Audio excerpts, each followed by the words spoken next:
Hey, boys and girls, children of all ages, to another exciting episode of Under the Dome. We actually had 5 practice. Yesterday was kind of a rain out towards the end, and today it took off. So we'll talk what we saw so far. It looks really good. And who really needs to step it up. But in the meantime, I'm your host, Alan Ulrich, with my partner here, Sean. Guest. Thank you guys for joining us. Thank you, my brother. I want to welcome you to another wonderful broadcast of the Under the Dome podcast. Speaking strictly for myself, I live for Tuesday nights because I get to hang out with you guys, and this is my comfort zone. Want to thank Fan First Productions for sponsoring us. I live for Friday nights. Really? Yeah, I live for Friday nights. Sorry. We want to thank Fan First Productions for sponsoring us, and we want to invite everyone, New Orleans Saints fans, anybody out there that enjoys what we do. We try to connect with you guys. Let us hear from you at Under the Dome PO1 on Twitter and on our Under the Dome podcast Facebook page. Give us a shout. Let us know what you liked, what you didn't like, what you want to see more of, so on and so forth. We want to invite you guys to subscribe to us on iTunes and on YouTube at Under the Dome Podcast. And without any further ado, I want to introduce our very special guest tonight. Many of our longtime followers know that our parent company, so to speak, is the Fan First Productions, which is an offshoot of the Carolina Cat Chronicles, or C3 podcast. And we have a guy tonight that has come up to primetime status through the ranks, and he is a Carolina Panthers analyst for the C3 podcast. And I know I'm going to mess his name up, even though he just told me a few minutes ago. Cody Lashney. There you go, man. First try. I got it. First try. All right. You're doing all right. Yeah, thanks. How you doing tonight, Cody? I'm super happy to be here.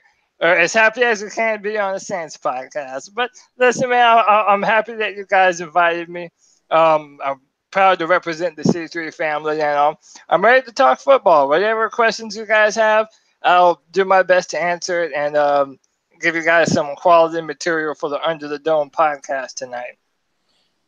Okay, well, let's get this thing started. You guys, well, I guess in the grand scheme of things, you guys, if you include the playoff round, finished third in the division last year. And that's only because the Saints and the Falcons moved on for a week further than you guys. But since then, there have been a myriad of moves made that directly affect what you got, the product you guys are putting on the field.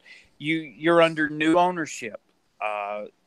Original owner Jerry Richardson has stepped down, and I apologize, I don't have the new owner's name. But not only that, as Alan and I alluded to a week ago on our show, you have gone through the first full off season with a new GM as well. How have things progressed with all the new faces in the new places for the Carolina Panthers?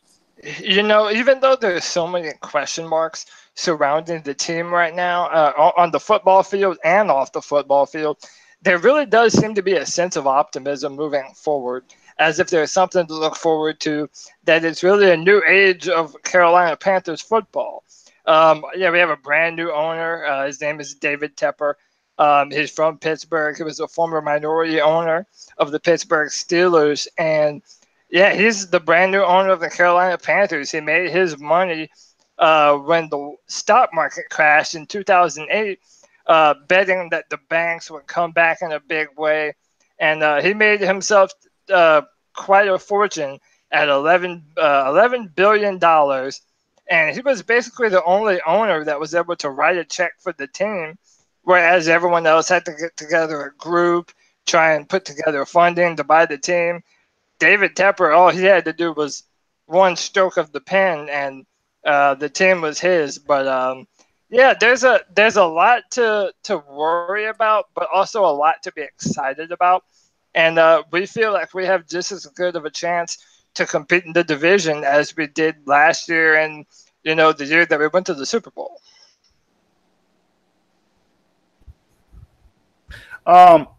What latest additions have you guys made? We talked a little bit about the draft and then some of the free agents. What have you done to sort of take that next step and also handle the Falcons?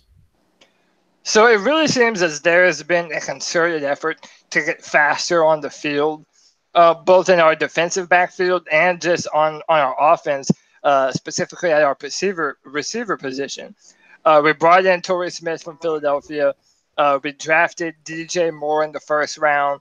Last year bringing in Christian McCaffrey and Curtis Samuel. I mean, these are fast guys. And the idea is, for years we've had Kelvin Benjamin and Devin Funchess run and go routes down the field, and they're jump ball receivers. They're not necessarily the guys that are going to make separation.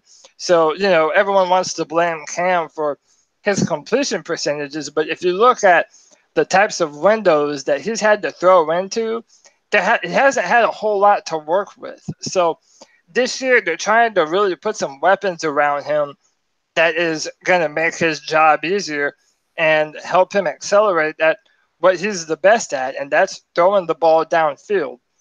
Cam has one of the best deep balls in the NFL, and if let the man play the way that he plays, and keep the defense honest, pretty much. Well, can you give our listeners a bit of insight as to the free agents that you may have lost and the ones that you may have gained over the course of the off season as well? Yeah, so without a doubt, the biggest one was, in my opinion, the second best offensive player on the Panthers, and that was Andrew Norwell. That was our left guard. And I love Greg Olsen, but when you have an offensive lineman that's an all-pro like that, that's hard to replace. And he was an undrafted free agent also. So, those don't just come and go, So the offensive line is a real question mark as of right now.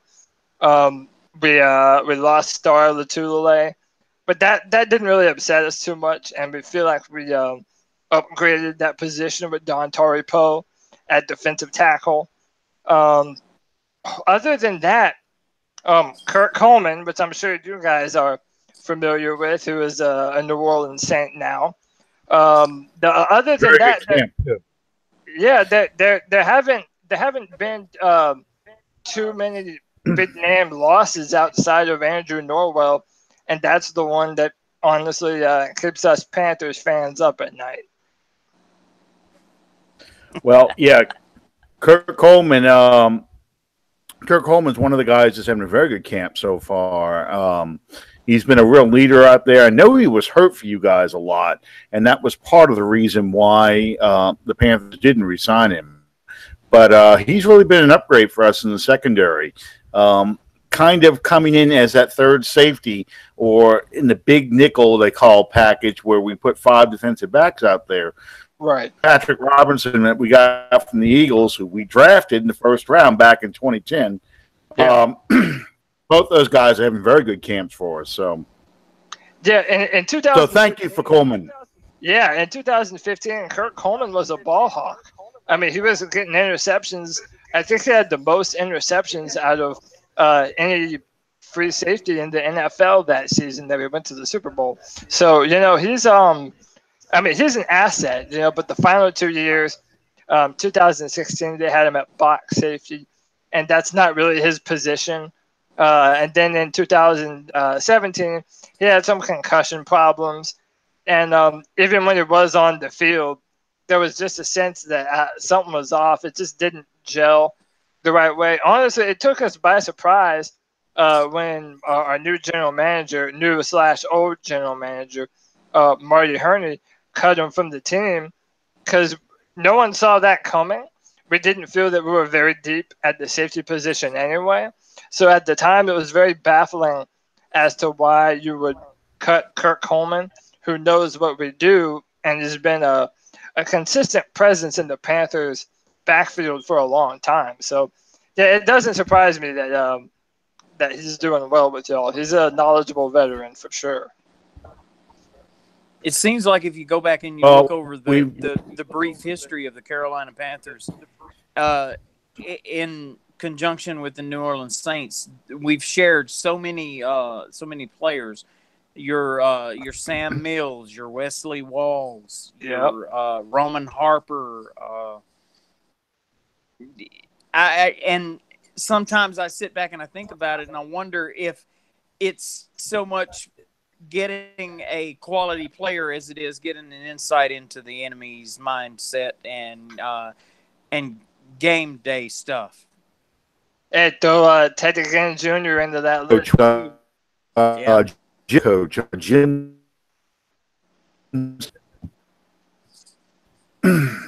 Yeah, his name. Jim something. Jim something. Okay. Is it a couple glitches here so far? Cody, you still there? Yeah, I'm with you. Okay. All right. We had a couple of glitches and we lost your point before. Could you repeat that? Yeah. Ted Ginn Jr. was someone that's also, I'm sure provided some information into, how Carolina likes to run their offense. But yeah, no, you have a point that there's a lot of back and forth. And Roman Harper, that was another huge part of our 2015 season, and I think our coaches lack a veteran presence on the offense and the defense. And some of those Saints players have been that, Well, let me ask you this, Cody. You guys have you've gone from the Super Bowl to a quite forgettable season that followed, and then back to the playoffs a year ago. With new ownership, your new GM, and all those things being factored in, do you consider this season moving forward a make or break season at all for head coach Ron Rivera? I do, especially since we have a brand new owner, because we don't really know his mindset. And, he liked the North Turner hire, which is our offensive coordinator. And he's generally spoke very well about them. But like I alluded to earlier, I mean, the man, I like the fact that David Tepper, our new owner, didn't make his money from football. He made it doing other things. So he's going to run this as a business, and he wants a return on his investment. And, it's important for us going into the end of this year. The Panthers have never had back-to-back winning seasons, and that's a blemish for us. We're not proud of it, and it doesn't make me proud to say on a division rival podcast. And this is one of those years that we're due for we're due for a bad season, if the trend were to continue. So, Ron Rivera, he's been a good head coach. He has a good defensive mind.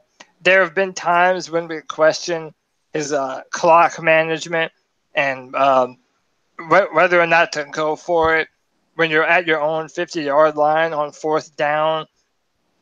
There's been some decisions that us as Panther fans have been skeptical of, but it really depends, man. If we have another 6-10 or 5-11, I could very easily see not just Ron Rivera, but Marty Herney, our general manager, who was the Panthers GM for a number of years in the 2000s.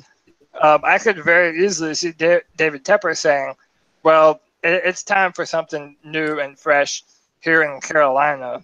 But Yeah, I do think that right now, though, there is a general sense that Ron Rivera is the guy to lead the Panthers forward into the season and into the future. I mean, he's been the NFL Coach of the Year. He's been on the championship-winning football team with the Bears. I mean, he knows his stuff, and the players love him. So, yeah, it's definitely a question mark moving forward. That depends a lot on the type of season that we have moving forward. I was just checking. You had said they never had back-to-back winning seasons, and yeah, I didn't realize that. I thought at least one time they had that, but they never did. What happened was in 2014, we won the division at 7, 8, and 1, and that was the year that the Saints and the Falcons and the Bucks, we were all terrible that year. So we managed to win the division with a losing record late in the season. So yeah, it's a weird stat to have, being the only team to have 3 back-to-back division titles, yet we don't have back-to-back winning seasons. So it's definitely a weird one. That's disturbing. Yeah, the closest you came. Yeah. Closest you came was 2008 to 2008. Wasn't a losing record, but it was not. So yeah, that's okay. This way, it took the Atlanta 2011, maybe 2012. 2008. Sorry, before they finally had a back-to-back winning season. Yeah. The Falcons had never had all that time, so you have a long way to go to dubious record. Anytime something. Anytime I'm feeling bad about the Panthers, I wake up and say, "Man, it could be a whole lot worse. I could be a Falcons fan."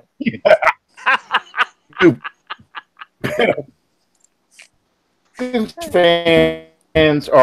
rarely don't exist. They're really just drunk George fans waiting for the SEC championship. Because there are no real Falcon fans. Yeah, those are Georgia fans. Yeah, they're kind of like I forget Atlanta on. They're kind of like electrons. They don't exist when you're not looking at them. So, yeah.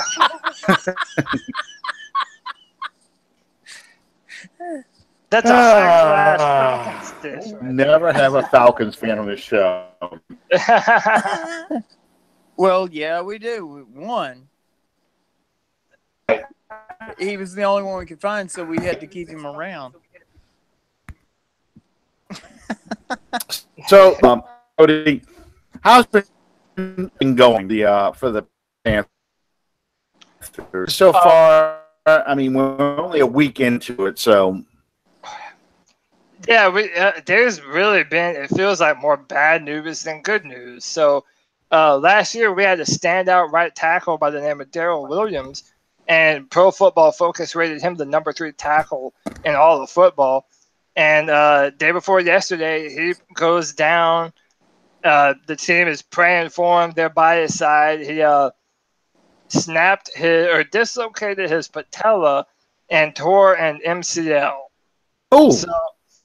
So not only do we lose our best offensive lineman, but then our burgeoning right tackle, now he's injured. Now, thankfully, it's not the entire season as of right now. They're saying that he might be able to return sometime in October, and we're hopeful for that. But we drafted Taylor Moton last year, and we're hopeful that he's going to be able to pick up the slack a little bit, even though I was hopeful that he would be able to fill in at the left guard position where Andrew Norwell left his hole. So, man, the offensive line is by far the biggest question mark for us going into the season. There's so many unknowns, things that we're just not sure of.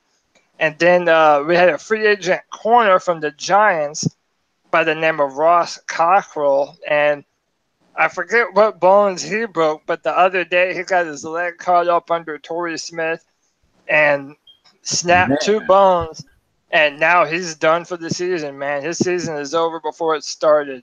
Um, but we drafted Dante Jackson out of LSU, and that's another young, fast guy that we're really hopeful is going to be able to come in and help out and be able to do some good work for us, and it feels like every year, the Saints and the Falcons, every year they draft 3 or 4 guys that make an instant impact on the team during the season. And the Panthers haven't had that in a long time. So we're hoping Yeah. that this season, some of our draft picks, really make a difference this season, man, because we're going to need them now more than we ever have. Well, I got a question here from Cam Jordan. He wants to know if Speedy McSpeedy are playing tackle again this year. Yes, Because he had a fun time with Khalil last year, blocking Cam's blind side. So. Yeah, he might have had fun. He might have had fun. I don't think Matt Khalil had fun. Yeah, that's why he gave him the nickname Speedy McSpeed Bump. We do, so I can't laugh too hard. I mean, we had Daryl Turnstile Terrell for a while at left tackle when Willie Rofe was hurt back on. So, believe me, I feel Cam Newton's having to deal with horrible left tackle, but it is what it is. And Matt Khalil was hurt going into the season last year. He was learning a new offense. So you have to be optimistic and hope that we haven't seen the best of him. And listen, this is football 101. If you don't have a confident offensive line, you don't have an offense. That's as far as it goes. If your offensive line can't give your quarterback time and make the lanes for your running back to go through and be able to block on the second level and pull like a guard is supposed to, you're dead on arrival. And especially now that there's all these pass rushers and specifically defensive tackles that are really, really good in the NFL, your offensive line has to be on point. And knowing that Cam Newton has taken more punishment and hits than any other quarterback in the NFL, yeah, man, it's not fun to watch Cam get obliterated game after game after game. It's not fun, man. He has to have time to move the ball around to all the different weapons that we've brought in for him. Well, you made mention of Cam. Let's go in that direction because Sure. I have a question that I'd like to ask you about that. Speaking strictly from third-person perspective, right? My evaluation of the Carolina Panthers is the drawback to them is they are limited on offense because of Cam Newton, which it sounds kind of ironic to say that because Cam Newton is your biggest offensive weapon, but Cam is your quarterback, and you're continuously playing Russian roulette with him and having him run the ball on those read options and everything. Not because he's incapable of it. Anytime Cam Newton is on the field, you have to be cognizant of him having his hands on the ball. But it's not this hit that's going to be bad. It's not that hit that's going to be bad.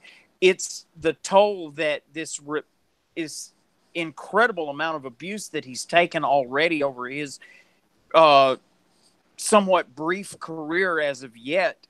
Eventually, that's going to take its toll on him, and he's not going to be your decade tenured franchise quarterback. He's going to reach the point eventually, if history is any indication, he's going to reach the point where he starts the season, he misses 3 or 4 games, he comes back, he misses 4 or 5 games, he makes an appearance in a playoff game, and you're going to go from that to starting the first game of the season, missing most every game in the middle of the season, coming back for the end of the season, well, then you're not making a playoff appearance. And then it's going to be he's going to be hurt just as much as he's healthy. Has the Carolina offense done anything in this offseason? Now, I liked what you guys have did a year ago because it looked like what Carolina was trying to do and what New Orleans was trying to do with McCaffrey and with Kamara looked like to be a parallel path that they were trying to take. But Carolina never seemed to utilize McCaffrey in the way that the Saints implemented Kamara into their offense. Has there been anything to lead you to believe that this might change or that it's going to remain the way that it's been going as of late? Well, yeah. So a few things. But we have done things. We brought in C.J. Anderson from the Broncos to kind of fill in for Jonathan Stewart, and that's another guy that I didn't mention that left us in free agency. David Gettleman took him to the Giants. But here's the thing, and I'll pose this question to you guys, right? Cam Newton was the 2015 MVP, right? And then the next year, Matt Ryan was the 2016 MVP. Does anybody think that Matt Ryan is the MVP if he had the weapons that Cam Newton had in 2015, if he didn't have Julio Jones, if he didn't have Mohamed Sanu and Devontae Freeman, handling the load? No, I don't think so either. I don't think anyone does. And my thing is, Cam Newton has been asked to do so much, and whenever it fails, it's all on him. We have had an absolutely incompetent offensive coordinator since 2013, and he was in my opinion, one of the worst play callers in the NFL. Whenever Cam Newton was behind the center, making reads and making adjustments, we were rolling. But whenever he was listening to Mike Shula, everything just stalled out. And, I mentioned earlier, we had Kelvin Benjamin and Devin Funchess. They're not good route runners. And this is a contract year for Devin Funchess. So he really has some stuff to prove.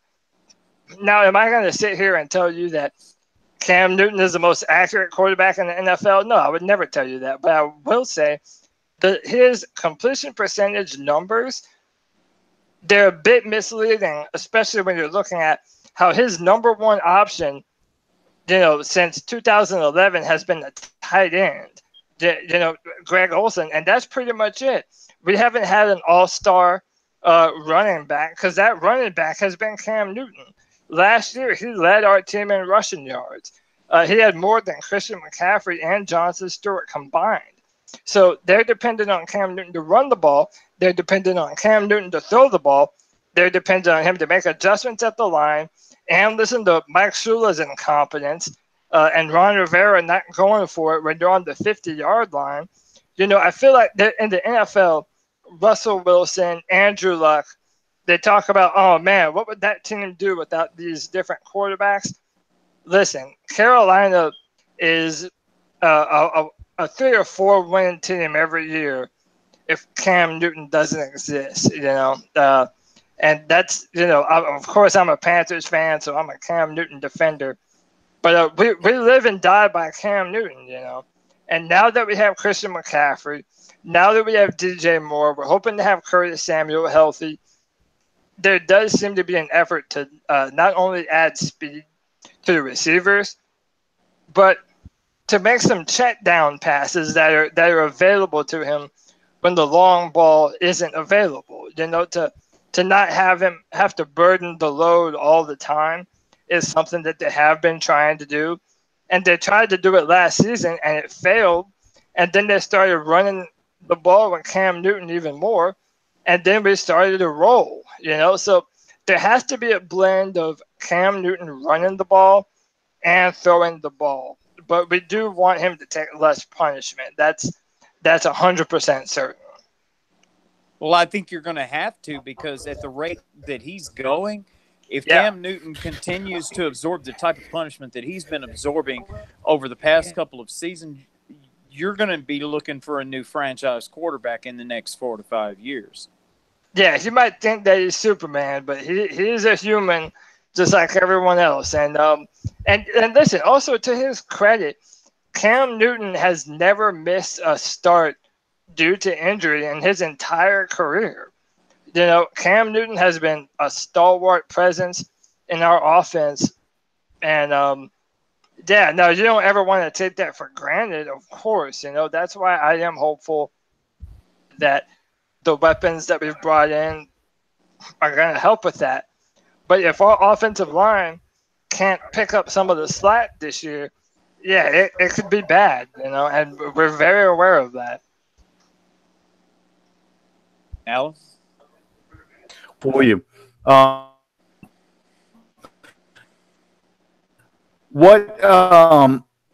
do you think Cam a curse at the center? Why do you think that, like, you saw Atlanta trade up to go get Julio?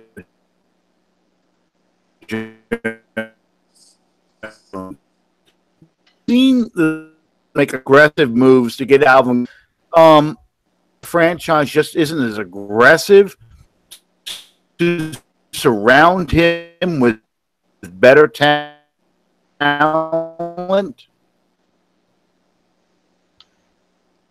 Yeah, you were kind of breaking up there for most of your question, but I think I got the gist.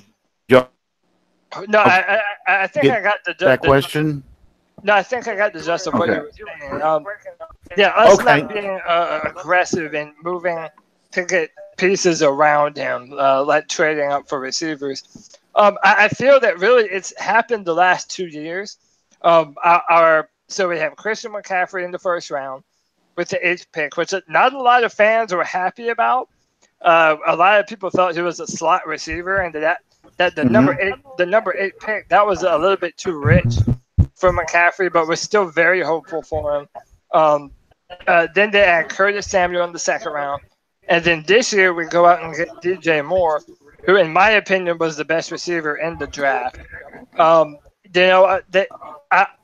just feel like for such a long time there's been a premium on defense in Carolina, which defense wins championships. You know, defense is what will, there have been quarterbacks in the past like Joe Flacco that have won Super Bowls on the backs of their defense. So I think the mindset always was, well, you have Cam Newton. He's such a dynamic weapon.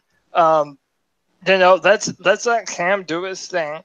We'll put some pieces around him, put some veterans around him, and we'll just kind of let our defense do the rest of the work. To be fair, we were until the Super Bowl, we were the best team in the NFL in 2015 using that mindset. Using Ted Ginn to go deep down the field and stretch it out. And Cam was always a threat to run.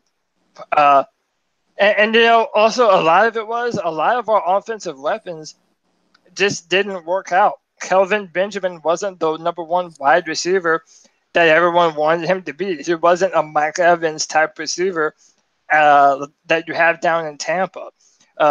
He definitely isn't a Michael Thomas. He wasn't a dependable big body receiver, and he was injured all of that 2015 season.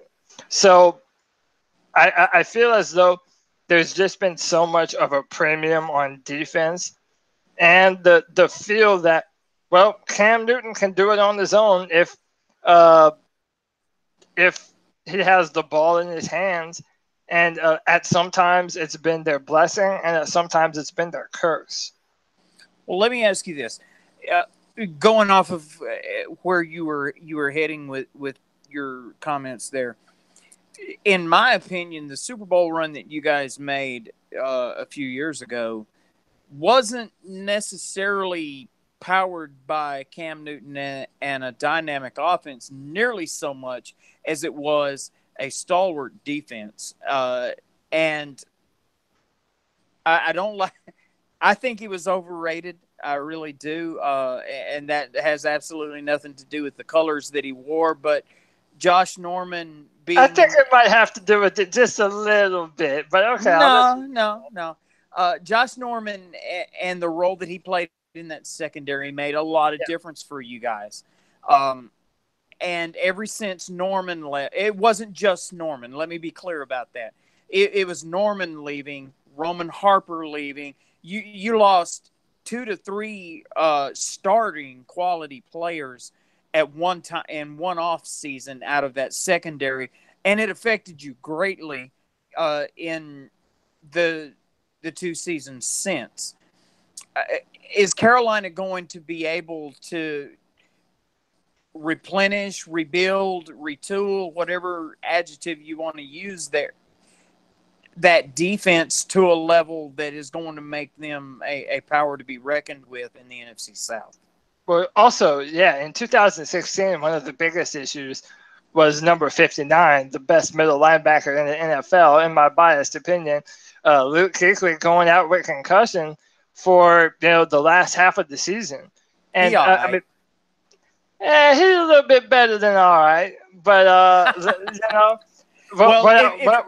for whatever it's worth, from a division rival, or excuse me, from the defending division champs, Luke Kuechly is he is the absolute best middle linebacker in the game right now. I will concur with you there. All right, thank you for saying that. My brother is a diehard Saints fan. I know I've told you, but for your fans listening, there's nothing that you guys can say that is as bad as the stuff I hear every season from my older brother. So the ribbing is okay, but Luke.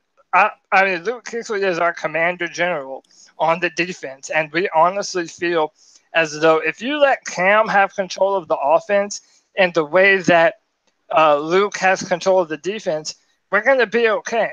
Now, onto our defense, the problem is we have a lot of question marks in our defensive backfield. That there's been so much turnover back there, and one of the things that's infuriating is the Panthers haven't taken a safety in the first round since Thomas Davis played at Georgia, and Thomas Davis isn't a safety anymore. For whatever reason, there just hasn't been a premium put on the defensive backfield in Carolina. They kind of feel like they've been able to get away with having the veterans, your Roman Harpers, your Kirk Colemans, having these, and now we have Mike Adams, who is, I believe, is 39 years old, and I'm not making that up.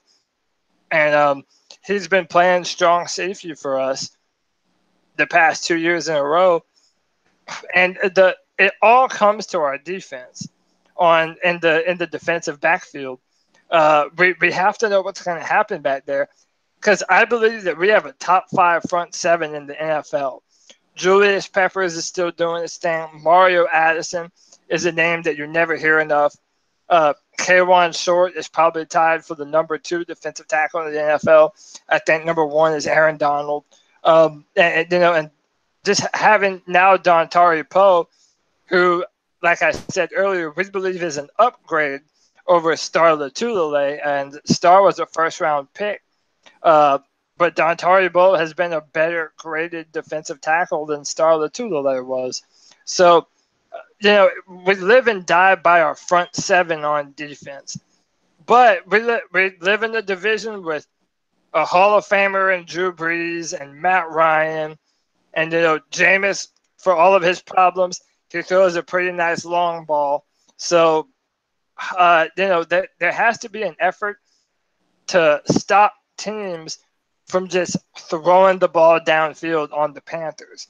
Because whenever they run the ball on us, we're normally very competent and we're able to stop them from doing that. But it's always a problem when they gash us for a 40-yard play down the field, and now our defense has to rework everything that they've been doing. Al?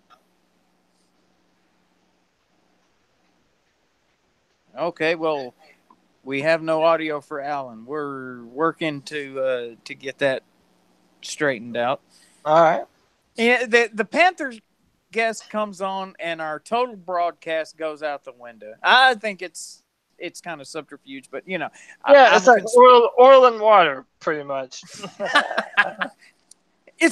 I'm a conspiracy theorist to begin with. Yeah, me Um, too. I I really, with the Atlanta Falcons, it is an absolute blood feud. We hate them, they hate us. Fans hate each other.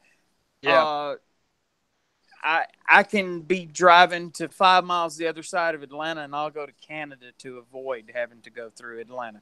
It's just that sort of thing for New Orleans Saints fans. I understand. Um, I think that the Atlanta Falcons are, in all honesty and all jokes aside, Atlanta Falcons are very hit and miss. They are either Yeah. conquering the world or they are stinking up the joint. And we saw that in the two games that we played them last year. It was like two sides of a coin, because when we played them in their place, they were like knocking it out of the park. And then when we played them uh, for the division lead there in New Orleans, we killed them. Uh, I I said all of that to say this. I don't look at the Atlanta Falcons as being the cream of the NFC South crop. They certainly have the tools, but for whatever reason, there's some sort of disconnect or dysfunction fundamentally that goes into that. I believe that Tampa has dug a hole for themselves with Winston's poor decision making process. Right. They've dug a hole that they're not likely to be able playing in. And I please don't send me hate mail or angry emails. Playing in the NFC South is not like playing in any other division in football, with the possible exception of the NFC East. It's the Uh, toughest division in football, in my opinion, and it has by been far. for the past few years. You have at least three quarterbacks that I believe are going to be Hall of Famers. I'm not a fan of Matt Ryan, but I think that if he does get one, they'll probably put him in there too. I think that the defenses, I know for a long time the Saints have been all offense, but Drew Brees, and the defense has been lacking every year. But then last year, you put the guys in place, you get the best cornerback to come out in the draft, and maybe the last 5 or 6 years, and all of a sudden everything turns around. We have the toughest division of football, and one of the things I will say, so I got onto the Carolina Cat Chronicles podcast. I used to call in to their phone line, and I used to preview different players that we might draft. Well, one of those people that I previewed that I was hoping the Panthers might pick up was one by the name of Marcus Davenport. And Marcus Davenport, in my opinion, depending on how fast he's able to pick things up, he has everything that you want in a defensive end and then some. So if you can have him on the other side of Cam Jordan wreaking havoc, the Saints look to be, in my opinion, one of the better defensive teams in football. That's why I think that Mickey Loomis didn't mind trading a first round pick next year, because he feels that if you just add a few more pieces, this is a team that is built to win right now, and I said that when they drafted him. So I didn't pan the Saints like the media did when they moved up to get Marcus Davenport. I thought that it was a great draft pick by the Saints. I agree. The only hesitation that I had at all with the Davenport pick, with everything that you gave away to move up, was it necessary to make those concessions to get Davenport? Was he somebody that was not going to be on the board later on down the line? And the jury's still out on that. I believe for Saints fans, and you're a draft geek, so you'll know these Oh names. yeah. You'll recognize these names from a year ago. Mm-hmm. For Saints fans, Marcus Davenport will either be the next Trey Hendrickson, Right. or he could possibly be something completely opposite and turn into the next DeMarcus Ware. And I chose those two names because those were both names of players that came out of that Conference USA league. Yeah, absolutely. And I mean, personally, I feel like it's what I already said, that division, that we're in is a very defensive division. And if you look at it, the best pass rusher on the Saints has been Cam Jordan. And I don't know what your opinion on Sheldon Rankins is, but I kind of don't think that he's worked out quite the way that the Saints have wanted him to. So if you get another competent, fast twitch pass rusher on that team, and you have a defensive backfield that's ready to go with Lattimore and Marcus Williams, which I know everyone hates on him because of that final play in Minnesota. But Marcus is another very good safety. I kind of feel that Davenport was the missing piece on that Saints defense. And if I were Saints fans, I would be incredibly optimistic. I've heard on Twitter that the coaches gave Davenport a ton to look at, and he's picked it all up very, very fast. He might have a standout year. I'm hoping that he doesn't, but he might very well do just that. Well, that's kind of like the way that I felt when you guys drafted Vernon Butler a few years ago. Yeah, you're a fan, right? You're a Louisiana Tech fan. Season ticket holder, brother. Uh oh. I saw the entire career of Vernon Butler, Xavier Woods, that is now a Dallas Cowboy.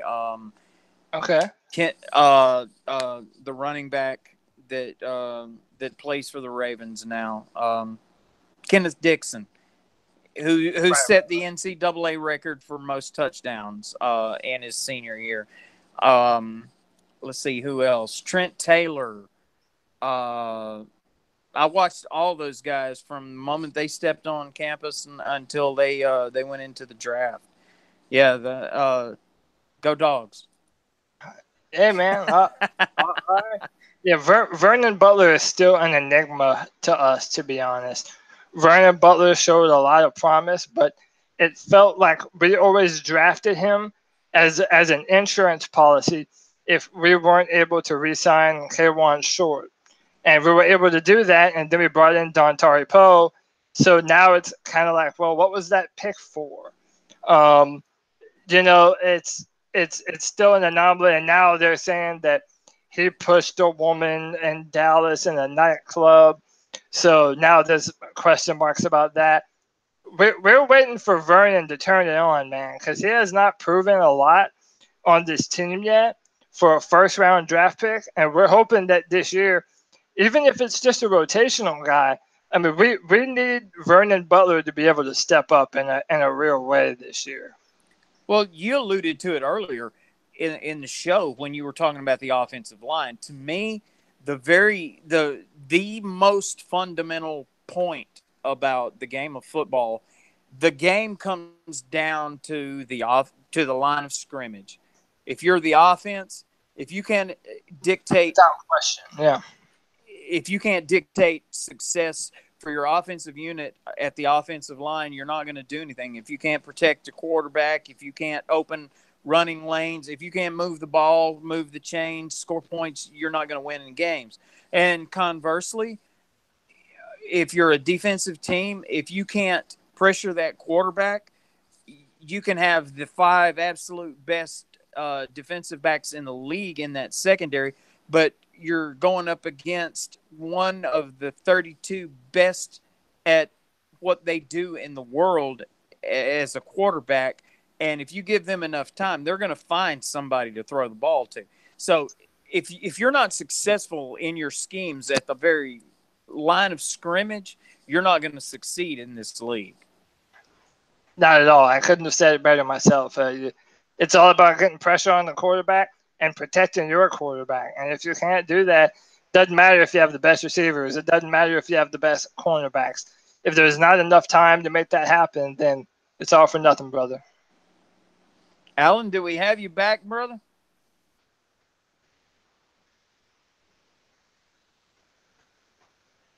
One, two, three,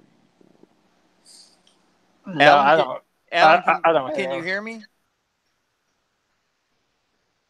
I see him. I just don't hear him. Yeah. Can you hear me? Okay. I can hear you now. Yeah. He's back. You with us, buddy? Yeah. Yeah, I'm with you. Am I kind of delayed?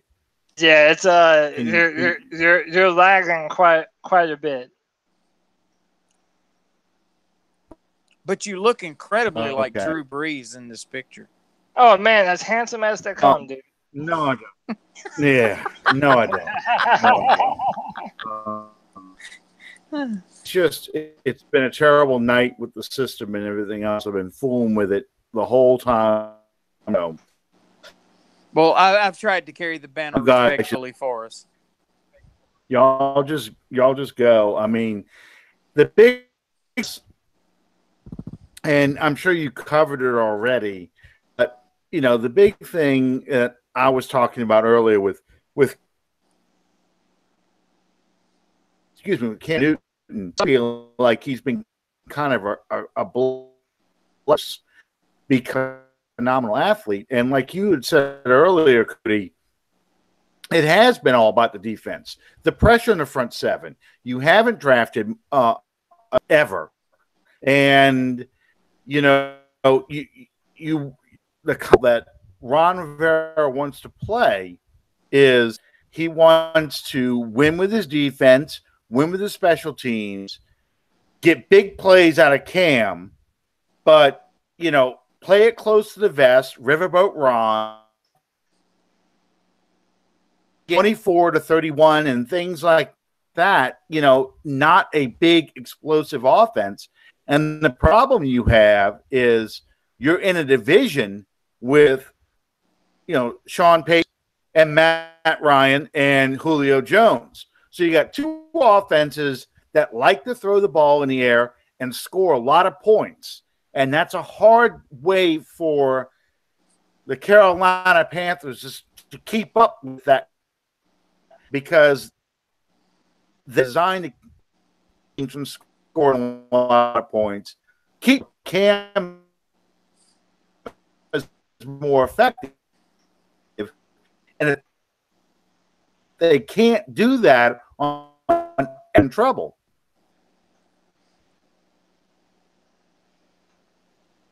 Yeah, I'm gonna be honest with you. It was hard to get most of what you were saying, man. You were kind of lagging in and out. Again, I do think I kind of got most of what you were saying and referring to, though. It's one of those things where, we've been frustrated for a long time. As a general manager, you're never gonna quite be able to fill every single need to the degree that you want to on a football team. You're always going to have certain areas that are left a little wanting in comparison to your strengths. And personally, I kind of think that, this year we drafted a guy by the name of Rashawn Golden out of Tennessee. We're hoping that he plays that safety position for us at some point. We've all been wanting for a few years now to really just, spend some premium draft picks on our defensive backfield so that way these teams are not able to consistently just throw the ball on us and gash us downfield for these big plays. I mean, the numbers don't lie. Our pass defense is never, ever great, but our rush defense, we're like top 5 in the NFL.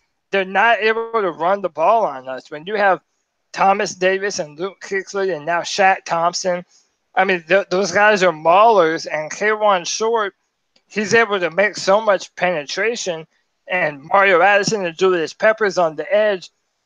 It's really hard to run the ball on us.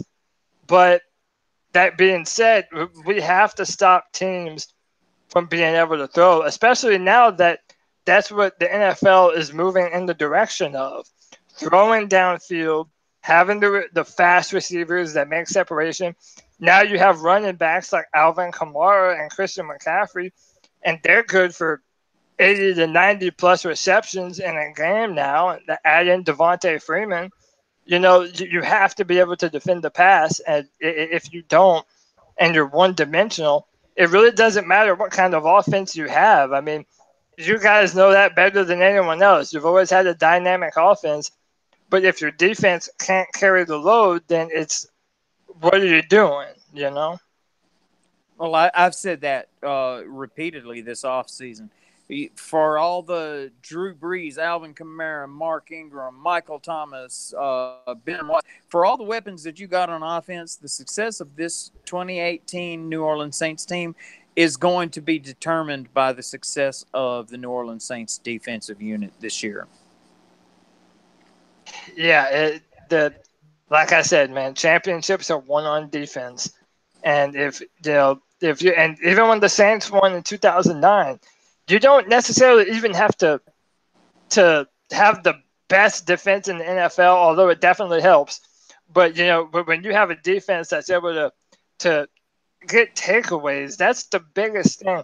When you're taking the ball away from the opposing offense, that does so much for the mindset of your team and their confidence level on offense and defense, because your offense knows, all right, we had a bad series, but we know our defense at any moment they can bail us right out. That's true.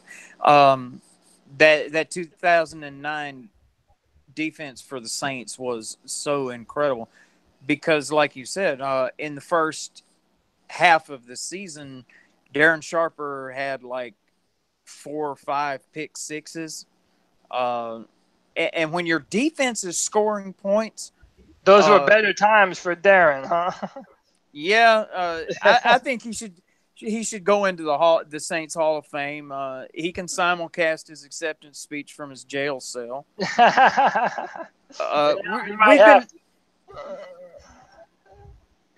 We've been having this running debate on Facebook about whether a professional athlete's what he does on the field, should that supersede the fact that he's a deplorable douchebag in real life. And the case in point, some of the arguments that have been made has been Pete Rose, Lawrence Taylor, Darren Sharper, and I could go either way on it. Of course, O.J. Simpson. While by no means do I think what Darren Sharper did on that team or in his career as a whole afford him a free pass for the absolute serial rapist acts that he committed in the same breath. You can't deny what he did on the field. Same goes for Pete Rose. Same goes for Shoeless Joe Jackson. Same goes for Lawrence Taylor, who was a voracious drug addict the entire time that he played on the NFL field, but he redefined the position that he played. So how do you deny what he did? I mean, yeah, because the NFL is not a place for Boy Scouts.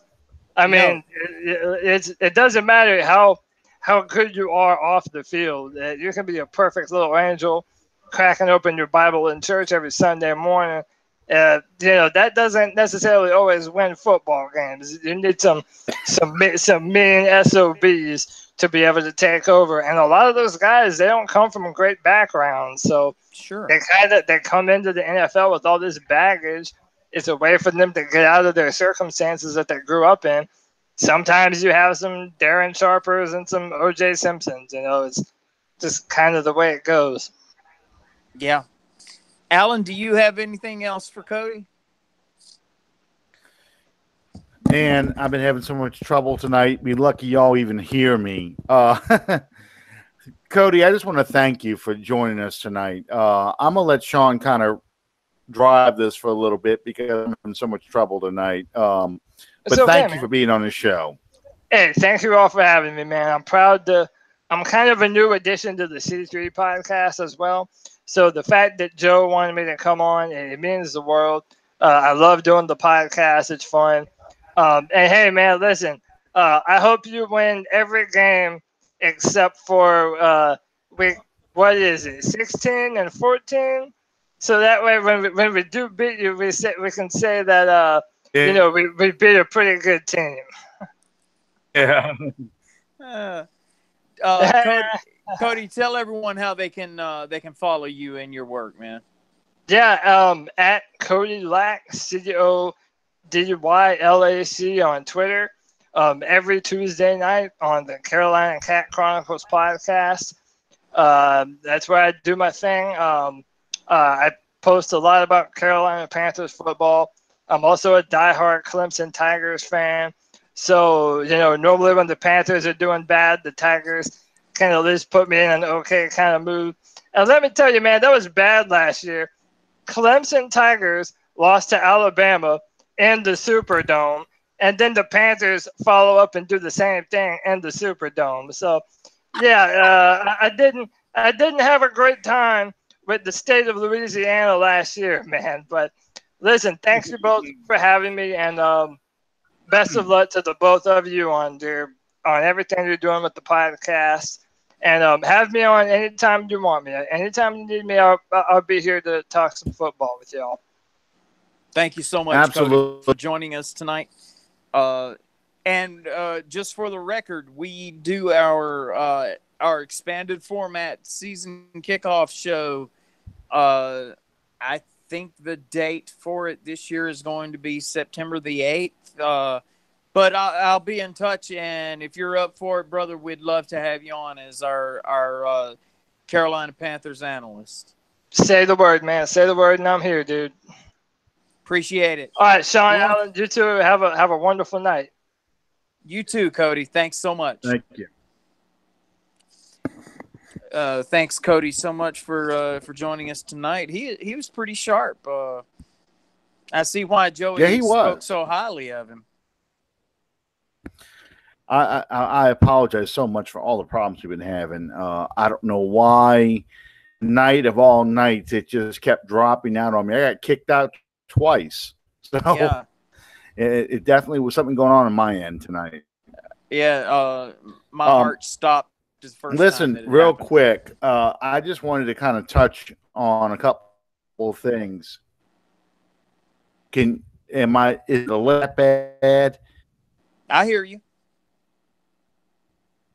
Can you hear me?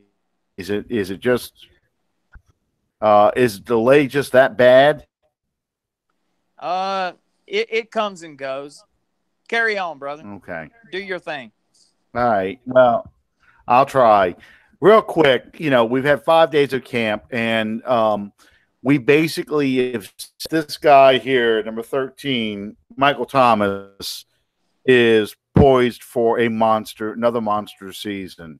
I know Marcus Colston is the most productive receiver in franchise history, but Michael Thomas, I'm going to go out on a limb and say he's going to catch over 100 balls, probably double-digit touchdowns again. He is the Saints in franchise history, and he has Drew Brees throwing to him, and he's having a monster camp. So, barring any, knock on fiberboard here, barring injuries, the sky's the limit for this man. He's been making every defensive back look stupid out there in 7-on-7 drills. And we seem to have found a gem in Taquan Smith, who will be – this is the third round pick that we found a stud early. Jimmy Graham was a third-round pick back in 2010. Alvin Kamara last year was a third-round pick. And we seem to have found one this year in Taquan Smith. I think he is going to be the guy that people are going to step in preseason games. That's enough. put him in bubble wrap until season opener. We want this. We want to see this guy out because he's just showing that he has incredible speed, great hands, good route running. I mean, they have a duo coming up soon with Thomas and Smith that we have franchise. I'm really excited about this. And, of course, Alvin Kamara, Cam Jordan, Drew Brees, all having good camps. Kurt Coleman, we talked about a little bit earlier. Veteran Moxie. He's great from Kenny Vaccaro, who still remains unsigned. And I want to talk a little bit about Marcus. A lot of fans are kind of like, hey, man, I'm not seeing anything with him. Him go out there and do anything. I think he had one sack maybe in one practice. Guys and girls, be patient. Who is a much more polished player coming out of college, had one sack, his rookie sack. Very little, appearances in 2011. We kind of forget that because that season was so good. But Cam Jordan really had very little impact that first year. The Saints are going to take it slow with him. They knew what they were getting. Look at Cam Jordan now compared to the Cam Jordan we got in 2011. Think of that even more with Marcus Davenport. This is even Jimmy Graham in 2010 really didn't do anything that he exploded on the scene.